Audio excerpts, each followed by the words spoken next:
Uh, may I first request Dr. Ghoda to come on to the stage. He is going to be presenting and moderating the first session on liver failure in a neonate. This is one of the most challenging clinical situations which we have, and he has promised us to get mainly the audience involved in this participation. Come.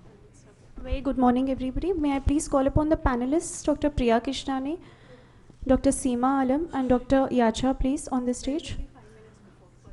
So like ma'am said, this is a unique session. Dr. Manoj Ghoda would be presenting as well as moderating the session. I hope we all enjoy. We encourage more and more audience participation like yesterday. Thank you. All right, good morning, everybody.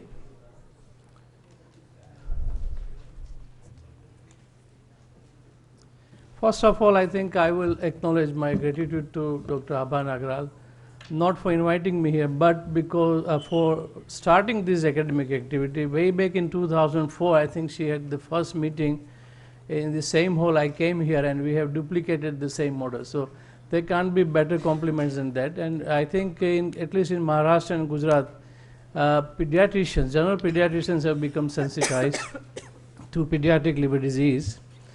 We are helped by Professor Yachha, who is my Dronacharya, and I'm very grateful to him to support us, because I'm an adult gastroenterologist, not a pediatric gastroenterologist, but whatever I have learned is from Professor Yachha and Dr. Girish Gupta, who is from Birmingham Children, and he encourages us to visit his unit and learn some of the tricks of pediatric liver disease. So, is this the lecture he's giving? This is a story of Tanya. This is a real patient, and I'm not a academic person, so I will take you through the case as it happened. Now, as you can see, Tanya is a lovely child and likes to dress up like all young ladies would like to dress up. But this is her mother outside ICU, and she doesn't look very happy. She's VP, she's anxious. So something is wrong. And let us go inside the ICU and see what is happening to Tanya. And this is Tanya. You can see she's all jaundiced and tubes and wires sticking to her body. So something is wrong. And ultimately we found out that Tanya had acute liver failure. She was a neonate. So ladies and gentlemen, I will discuss some of the things that I have learned about acute liver failure. As I said, I am not a pediatric gastroenterologist, so my view is from adult liver disease point of view. So I will make some mistakes, which the august authority, the faculty will correct. So Tanya is a term delivery, 2.5 kilogram, breastfed, and kept well for about 3-4 days, and then she became drowsy, refused feeds, and jaundice on day 5 of life. Obviously, she had conjugated hyperbilirubinemia. Synthetic dysfunction had started by now, and there was hyperammonemia. Whenever you see conjugated bilirubin more than 2 milligram, it is usually suggestive of some kind of liver disease, which may be benign, which may be severe, we don't know, but never take it as physiological jaundice. Now, if this is meant for general pediatricians, then if you are a single self-made pediatrician somewhere in Nasik or Anand or Kheda or some small or medium town, would you like to do any more tests at this stage? Anyone? I think I would encourage pediatricians really who are on their own, in their own practice, who don't have Professor Yachha or Professor Amdekar to support them. Would you want to get more tests done in such a patient if you have this patient in your practice? You just go back to the slide and show them the abnormalities which are noted. Just go back to the slide. Now from this they can actually... Yeah. I think we want to know from you how this you child would has take got really. bilirubin 7 milligrams.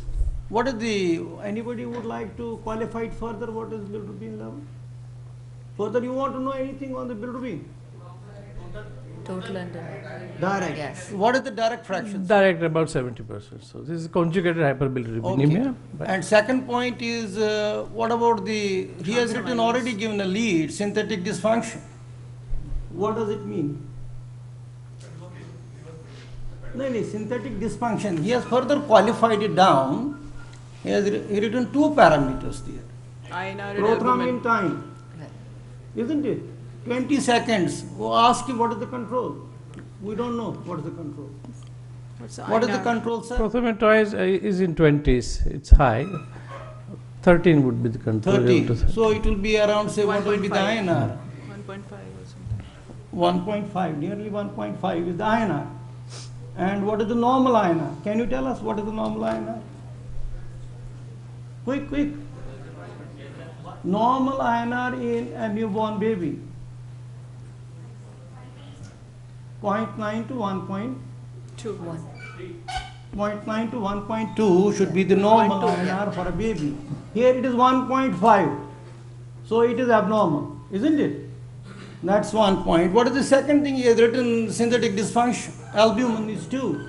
What is the normal albumin? 3.5. So albumin is down, prothrombin time is prolonged, and bilirubin is conjugated variety. Therefore, it will qualify for what? This is cholestasis, but there is a liver failure. Now the question is, what is the definition of liver failure in a newborn? What is the definition? Anybody can tell? No. So there is a recent, should I qualify further? Can I? Seema, Okay. go ahead. Otherwise I'll As keep on against the talking. PALF definition for neonates, it's better not to depend on encephalopathy. So we mentioned that it's just synthetic dysfunction happening within 4 weeks of life, and that is the neonatal ALF. So this he's according to that definition, he's fulfilling it, and so this is neonatal ALF. But I would still like to know the transaminases level of this child. Obviously, this patient had transaminitis in thousands. 7,000 you said? Thousands, 1,700 something like that. Seema, one point, INR is 1.5.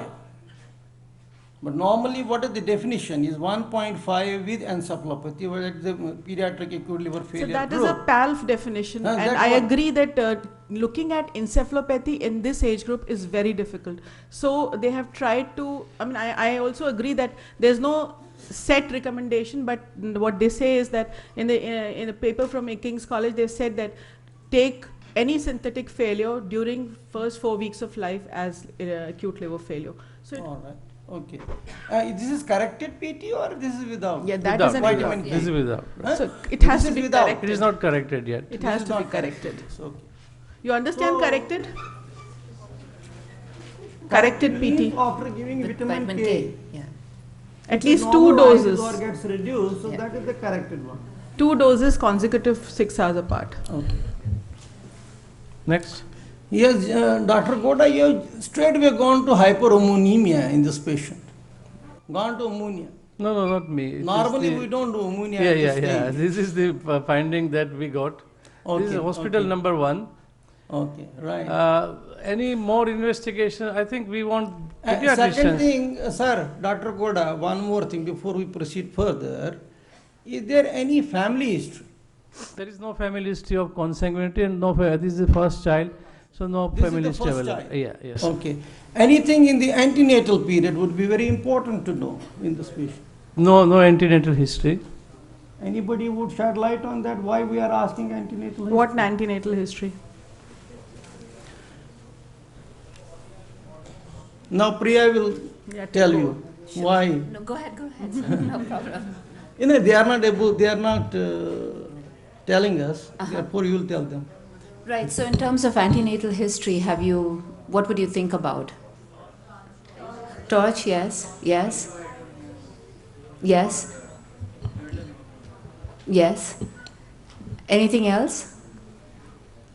So we've got a few situations here. So one is that there's no history of consanguinity, no history of previous losses. Are there any history of previous losses? You just said No, none. First, Okay. Correct. Very good. Yes. That's correct. Any transfusions, any other information that you would like to know? Hyperemesis in mother. Mm-hmm.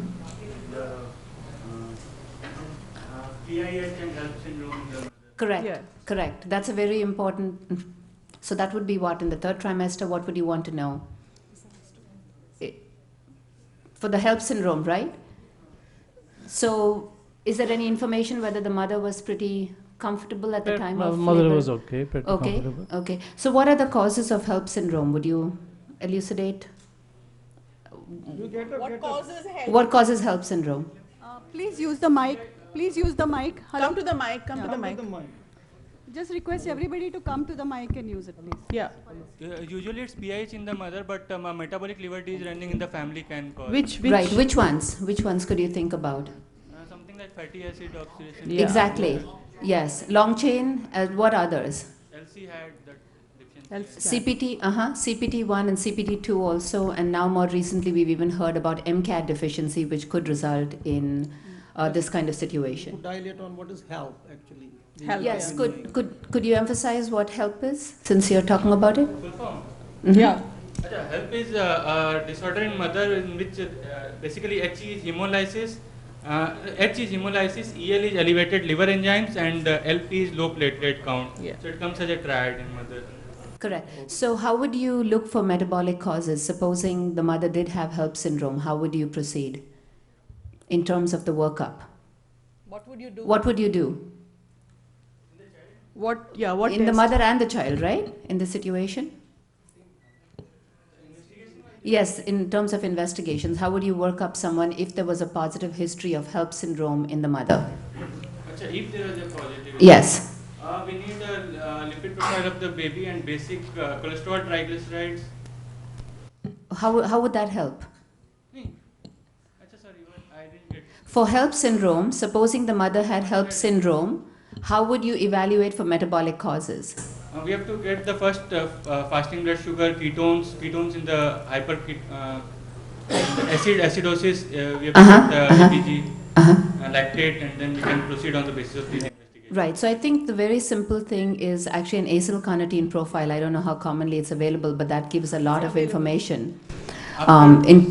After the basic investigation, then if we are Yes. towards that, then we can confirm with. Absolutely. All right. So let's.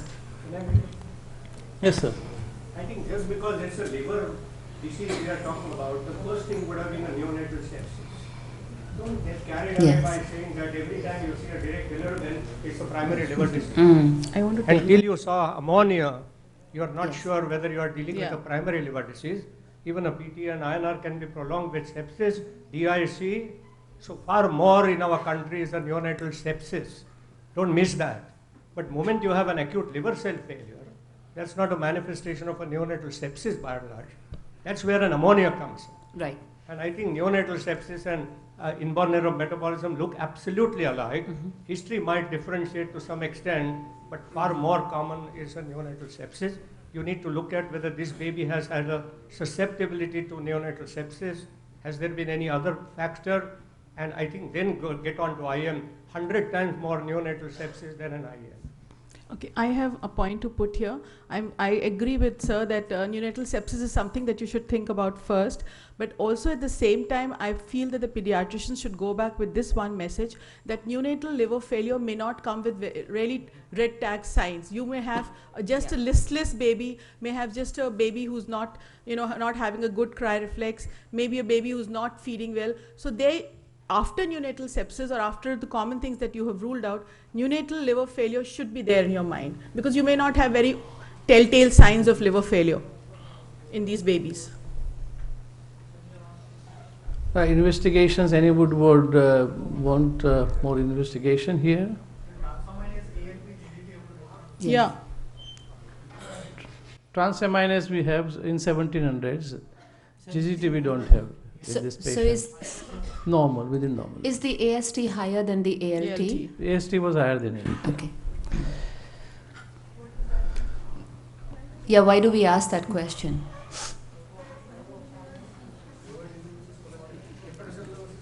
Correct. Yeah. Still hypoglycemia. Hypoglycemia soon after birth will have certain events like perinatal events, galactosemia, GSTs, organic acidemia. Hypoglycemia starting late in infancy will have different set of causes. RFTs were normal. Next, Dr. Amdekar was saying white cell raise with normochromic normocytic anemia, 70% Polish, shift to left. CRP raised at 15. Blood culture obtained for aerobic and anaerobic organisms. USG was not showing huge liver or shrunken liver, something like that, plus or minus normal. Echotection normal.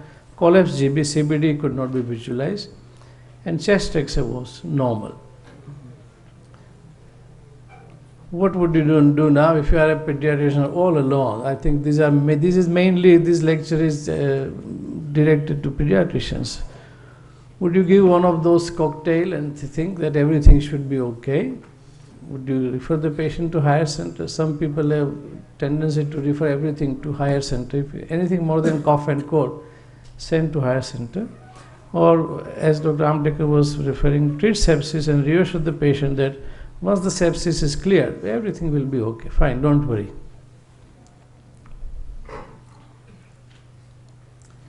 Anyone?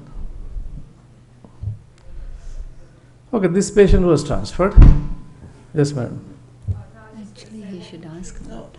Can we didn't. The renal function. I'm sure the system is different here, but when we give lectures to our general paediatricians in Australia, we say that if you recognise signs of liver failure in a child or definitely in a baby, you transfer immediately because it's not something that can be managed in any small place in Australia, and I'm pretty sure it couldn't be managed in Nashik. I think I agree with you. What is the, Dr. Ghoda, what was the level of the blood sugar? Blood sugar 35. 35, that's one. Second, renal function tests in this patient. Urea, creatine were done, they were normal. They were normal. What about lactate? Lactate was not mentioned here. So, okay, you have done this much, but we would like to also know on general physical examination few more things in this patient. Can anybody elucidate? General physical examination, anything you would like to see in this kind of a baby?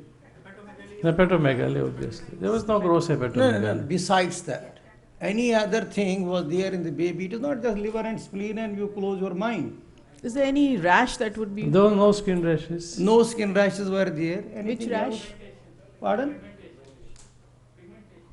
No, no pigmentation was there. See, in any, before you actually proceed, always you should have in back of your mind, if we are dealing with acute liver failure in a newborn baby or a young neonate, what should be the cause? Common causes.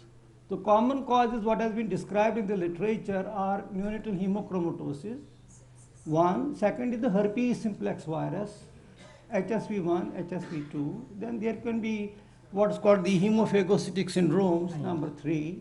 Number 4 will be a group of 13% where you may have galactosemia, tyrosinemia, and mitochondrial cytopathy. These are the reasons for acute liver failure in baby. So in light of that, we have to look at these features. That's why we are asking you what is the antenatal, perinatal history, if deaths are there or not, there is consanguinity or not. So all those features one has to look at. Can we on physical examination, yes, Priya. Actually, if we even go back one more step, what was the baby on in terms of feeds? Breastfeeding. So that's another important part to get in the history.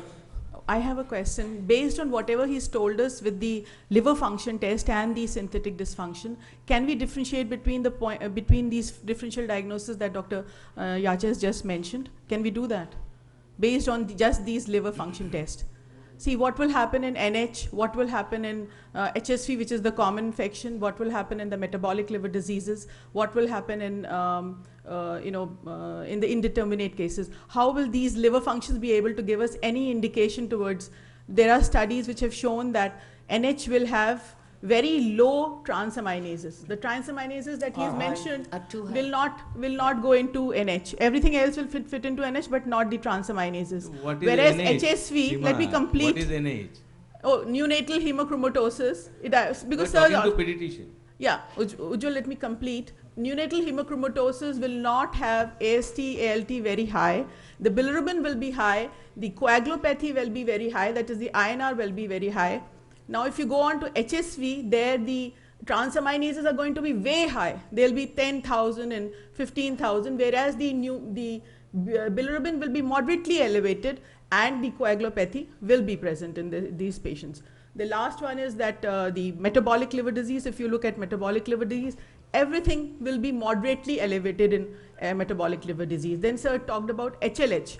HLH, one very important point in HLH would be the CRP that he's talked about and the albumin that he's talked about. Albumin is usually low. This is a good indicator. I think in terms of the workup, we also should be thinking about doing a ferritin and an AFP pretty early on in this whole process to help in the differential. Dr. Ghoda, can I make a... I'm talking as a pediatrician, not at a pediatric gastroenterologist. Since Professor Amdekar raised this issue of sepsis, now if you, as a pediatrician who is practicing in the periphery, he doesn't have access to ammonia. He has access to your liver function test, he has access to prothrombin time. Now if you have a prolonged prothrombin time with a TLC of 21,000, 90% poly, now how do you differentiate between a sepsis and liver failure?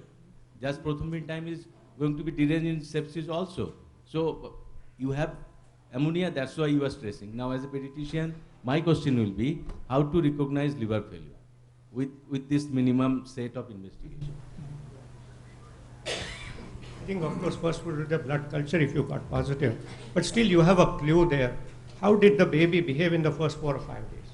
If the baby crashed suddenly, that's unlikely a sepsis. Sepsis gives you some warning, a refusal of feeds, a baby not doing too well, which you need to pick up. It could be a small period as 12, 24 hours, but yes, it is there. Whereas the metabolic disorder crashes suddenly from nowhere. That is number one.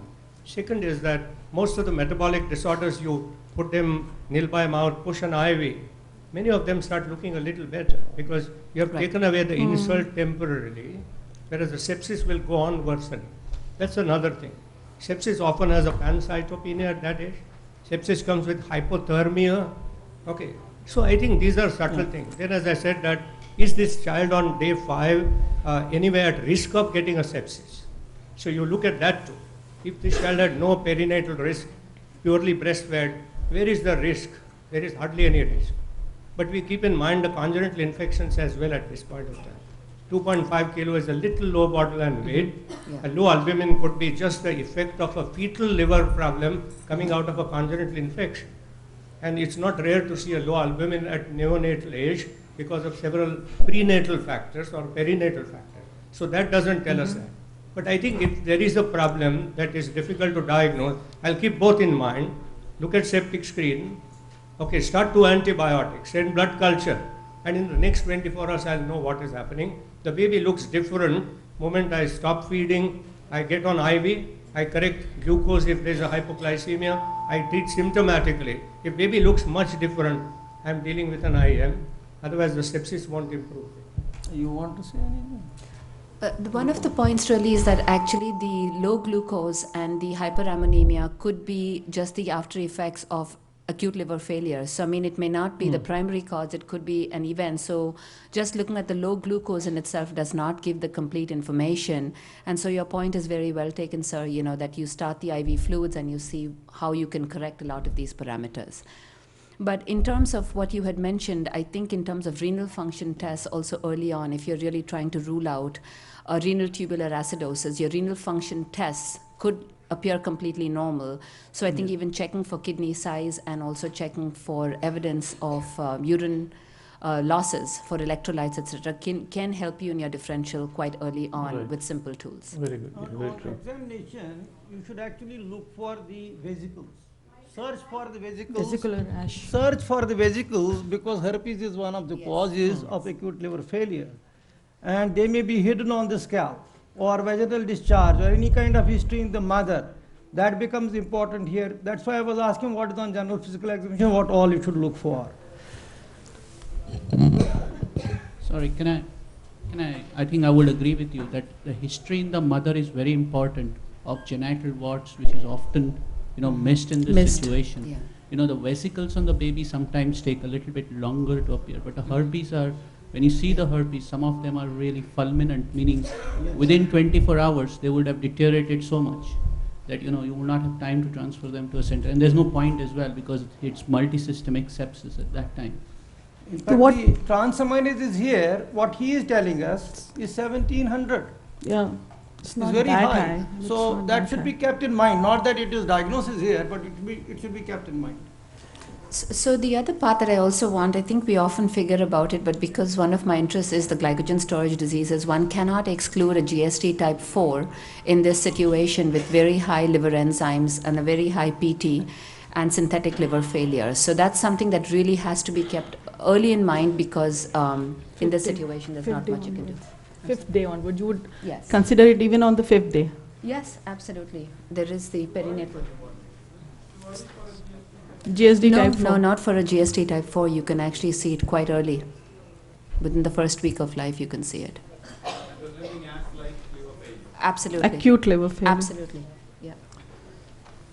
So the patient was transferred, appeared sick. Mother appeared more sick than the child. Treated conservative for acute liver failure with what you can have. And glucose was given to give counter hypoglycemia.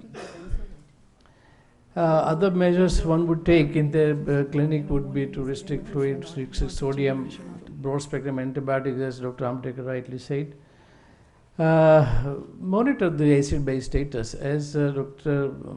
Article said, that if you think that patient is deteriorating, you cannot manage in your clinic. So you should know also when patient needs shifting. And then you need acid-base status, fluid balance, blood glucose, PT, creatinine, and clinical appearance that this child is not doing well, better shift in a place where they can be managed. Monitor signs for raised intracranial pressure. And where metabolic disorders are a possibility, try to stabilize a little bit while you are transferring, because many patients come to harm by not stabilizing or rushing for the transfer. So prevent catabolism, give glucose.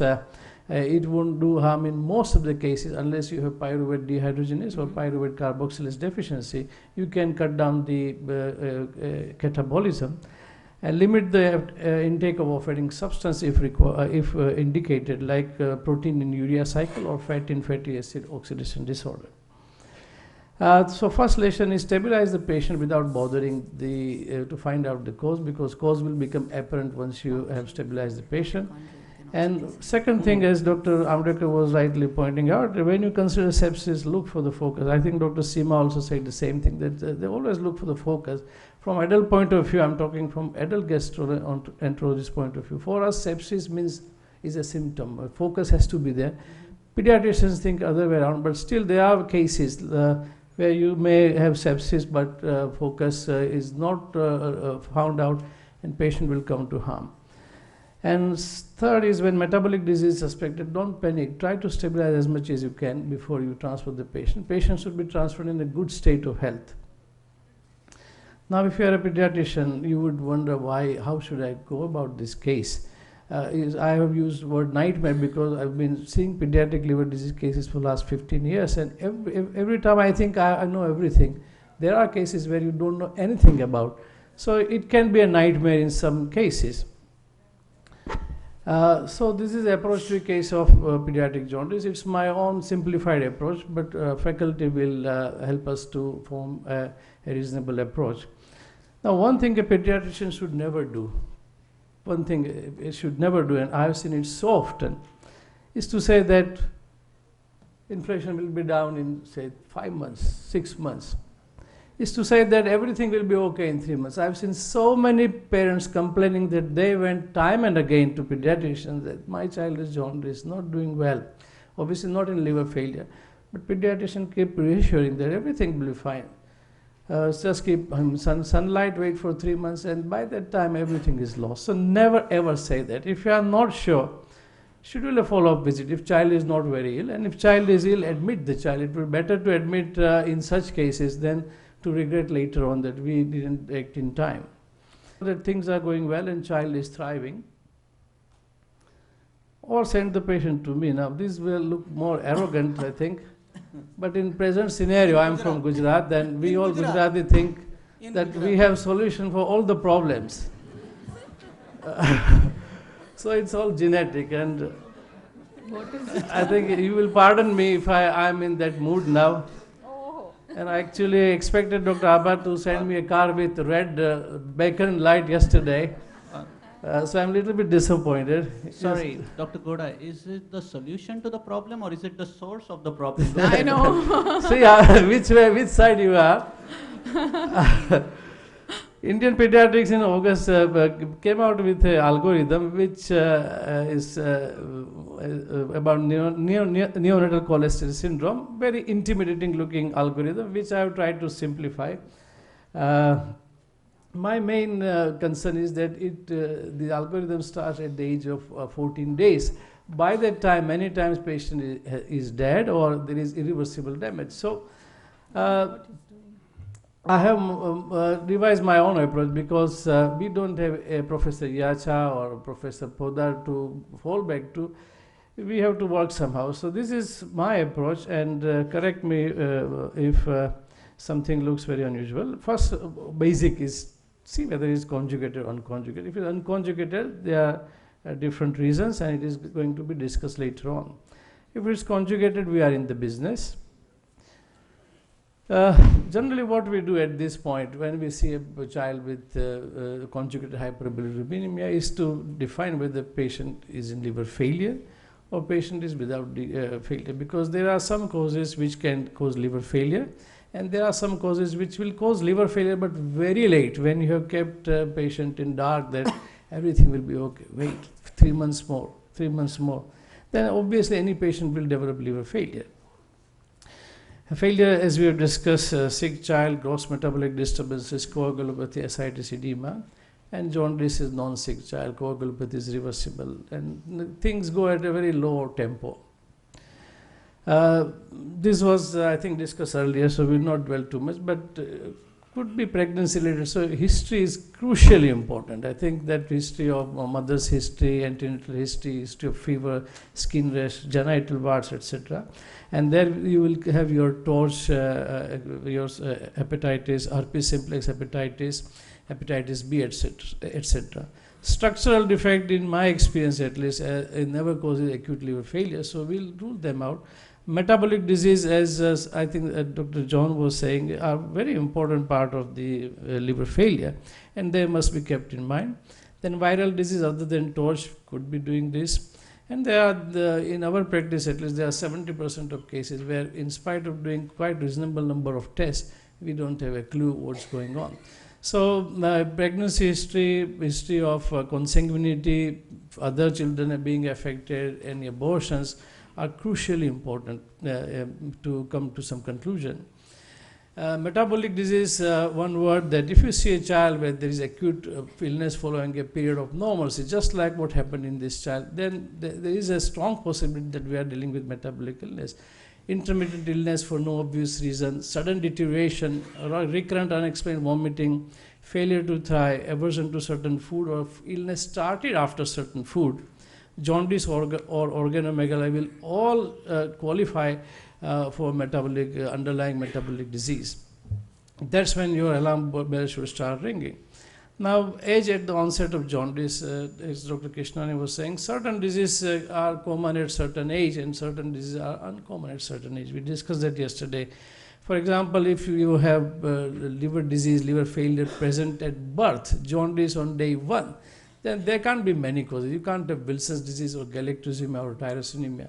But you can, as Dr. Yachha was saying, have neonatal hemochromatosis, you can have Zellweger syndrome, you can have mitochondrial liver disease. If it appearing sometime after birth, like in this case, you think about galactosemia, tyrosinemia, etc. If it is infancy or early childhood, then your Wilson's disease will come, HFI will come. Appearing in late childhood, then Wilson's disease, autoimmune disease, celiac-related disease can all come. So age at onset of the jaundice is also very likely. Here, day 5. So probably we have very few causes which would give jaundice on day 5.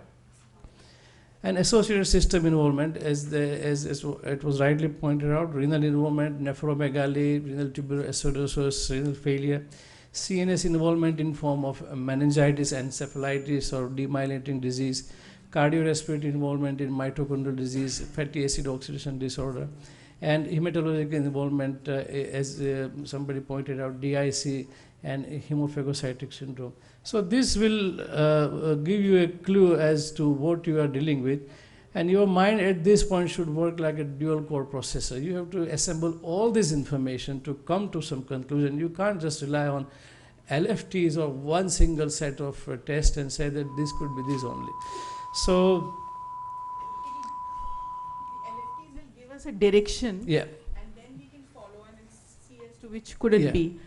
So there is, I think, after the LFTs, like Dr. Kishnani has pointed out to you, we would do a 4 simple tests. One of them is ammonia that you've done. The ABGs we would do and look at the lactate, the fasting blood sugar, the ketones in the urine will give us some idea. And based on that, then we'll try to see as to where is it actually Yeah, fitting. very true. And if there is a chance that we are thinking of NH, then we'll go in for ferritin and investigate that. I think we come to that. If you don't mind, we proceed. So this is what you get. Once you process all this information, you can come to a differential diagnosis based on what you assembled everything. So how do we proceed from here? You have sick child, metabolic liver disease, strong possibility, herpes simplex, as Dr. Yachha has rightly said, no vesicles, no maternal history. So herpes simplex looks a little bit less likely. Familial hemophagocytic syndrome again looks like less likely, no skin rashes, etc. Metabolic causes of liver failure. These 3 would come very early. They could come, of course, a little bit late also. But if you have something at birth, then there cannot be many causes. These 3 would be the main culprit that would give jaundice so early. Galactosemia and tyrosemia come a little bit later when they are exposed to feed. Urea cycle, FAOD, HFI, organic acidopathy, they all can present with jaundice a little bit later, FAOD especially. But what I have seen is that generally they are part of multi-system problem. Many times it happens that they come with something else. They come with severe breathing problem, severe metabolic acidosis. And during the workup of that, you find out that the liver is also affected. So they also need to be kept in mind, but they have some other problem. For in urea cycle, for example, you will see severe respiratory alkalosis and some other problem, and then you find out that liver is also affected. So their presentation may be a little bit different, of course. Neonatal disease type C, very rarely, and as Dr. Kishnani was saying, GSD type 4 branch deficiency can also present sometimes. So be alert that if you have something very unusual, think of these causes also. Herpes simplex in this case will look very unlikely because of lack of vesicular skin lesions. And there was no associated CNS involvement, no DIC. But if you have this, then it leaves with you no other diagnosis but herpes simplex hepatitis. Yeah, I can see that. Hemophagocytic syndrome, somebody described it very beautifully yesterday, and we have not seen any cases. But if you have all these things, jaundice, hepatosplenomegaly, fever, skin rash, pancytopenia, then obviously think of hemophagocytic syndrome. And now looking back, I think we have missed few cases of hemophagocytic syndrome. I can remember few cases where we had all these and elevated triglyceride and increased serum ferritin. So which of the following tests? In last 2 minutes, I think we are coming back to what you were suggesting, that you would do out of this thing. Urine reducing substances, yes. Urine ketones, you have to when you have hypoglycemia, because hypoketotic hypoglycemia will mean that you are dealing probably with FAOD. Urinary gag or oligo, probably I don't think I would do here, would you? Because we don't have any serious suspicion. No, what you keep on telling us, Dr. Ghoda, what was the urinary Values. reducing substance in this child? I'll come to that. Okay. So suspense. Torch titer, yes, I think we would do torch titer. Total galactose, galactose 1-phosphate, gal-1T, or withdrawal of galactose. If you don't have any of these, at least withdraw galactose and see whether your child improves. Urea, creatine, lactate, you were saying you have to do lactate. Ferritin and transferrin saturation for 2 reasons. One is neonatal hemochromatosis and other is for hemophagocytic syndrome. Alpha fetoprotein, personally I think it is misleading because it's high most of the time. So very high alpha fetoprotein doesn't necessarily mean tyrosinemia. For that you need succinyl acetone. Here I think we would do succinyl acetone also, because I'm not sure I'm dealing with a particular disease, so I think I will take help of this. Plasma amino acids and organo acids, perhaps, and urinary organic acids, perhaps not now, but if I draw blank, I may do acyl-carnitine profile. HSV, PCR, viral load, perhaps I will wait here. I've done torch titer, it's negative, so I'm not bothered. And bone marrow hemophagocytic syndrome, I'm not seriously thinking, so we'll leave that. Coming back to our case, now this is very interesting. Can I just make one more quick Yes. comment here? I think a plasma carnitine is critical because it's such a treatable cause and actually it can result. So that's something Yeah. that should be Yeah. added to this panel. What our practice is, we take all the blood in duplicate and then go along as we come across. No, but the recommendation is that we should prioritize the treatment because the blood volumes are not very high in children, in babies of that age grade. We cannot send everything. Yeah, we obviously should go by our directions and then decide the investigations to be sent. So here we didn't think we are dealing with the FAOD, so I think I would put it on back burner. Now coming back to our case, she was managed for sepsis like all pediatricians would do with penicillin, gentamicin, IV dextrose, and blood cultures were negative. And she felt better. Now, is this the end of the story? Probably not, and you would not believe this if I say this to you. She was reintroduced to feeds with worsening liver failure, reduced vision, and she had oil drop cataracts. Now, would you believe this? So that's when she was referred to us. And it was crying out loud that she had metabolic disease. At least do urine reducing substance. If it's positive, go for full scale galactosemia screen. Whatever you can do in your place, at least withdraw the galactose for 5 days, and that will give you the clues. So diagnosis is classical galactosemia. He mentioned that breastfeed. No, he didn't mention. And this, I think, because Dr. Abhan Nagral has sensitized you, it's very easy for you to say that I would have done this. But this still happens in general pediatric care, that people think sepsis, sepsis, sepsis, and sepsis. So this I thought was a good learning lesson. I summarize that in neonatal failure, this is what I do, is that if liver failure is predominant, then we look at these causes. If it develops sometimes after birth, then different causes. And if it's part of multi-system, then there are other disease. Take-home message is it's an emergency. Don't mess around. Assess quickly, obtain blood, obtain urine, stabilize the patient, withdraw galactose as soon as, that's what we do at least, that when we are not sure, we withdraw the galactose once we've taken the blood. Consider blind antibiotics if sepsis is a possibility. Use IVIG if neonatal hemochromatosis is likely, but these days I think ferritin and all are easily available. And acyclovir, if you think that there are enough reason to suspect that this patient could have herpes simplex hepatitis, because it can have devastating course and morbidity is high, even when you are a little bit late. And make a short list of list and proceed stepwise. I thank the audience especially for putting up like me, amateur like me. And thank the panel. Thank you, Dr. Anagra. Dr. Ghoda, you made a very nice presentation. You showed whole algorithm. But you have to realize, we all, in fact, we are also handicapped. All these investigations are not available in India. Question is, what would you prioritize in a patient who comes with ALF in a newborn baby? You have to tell us 4 important causes as per the priorities concerned. Rest we can't do. Even good centers cannot do.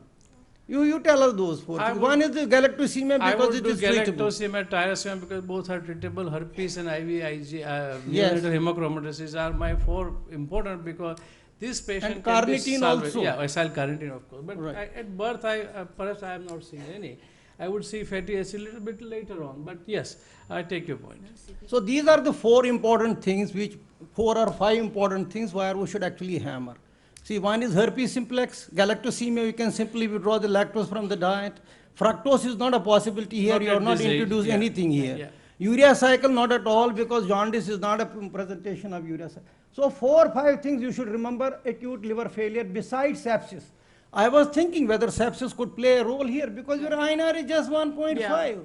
And the child is critically sick. So there is actually dichotomy between the coagulopathy, liver failure, vis-a-vis the condition of the child. Right. So there is a dichotomy there. And I think it's very well known, right, that E. coli sepsis is the biggest miracle of galactosemia. That so was what I was hinting, that sepsis, look for the focus. That sepsis, as an adult, I would not accept as a diagnosis. Right. I have to get the focus. I just feel in the early part, if we had added some urine reducing substances, because renal tubular acidosis is a very early part, in the differential This diagnosis. is, which is I have treatable. presented the case as it happens. very good. So, Right. People very do good make case. mistakes, Right. and this, I think this audience should not make this mistake. That was the Absolutely. message. Yeah. There's some simple things can give you the correct. While on answer. feeds, Right. urine reducing substances, non-glucose, Yeah, while on feeds. While on feeds, And yeah. total Yeah, galactose so while my- on feed. If you withdraw galactose and do it, you may be mistaken. My last thing would be that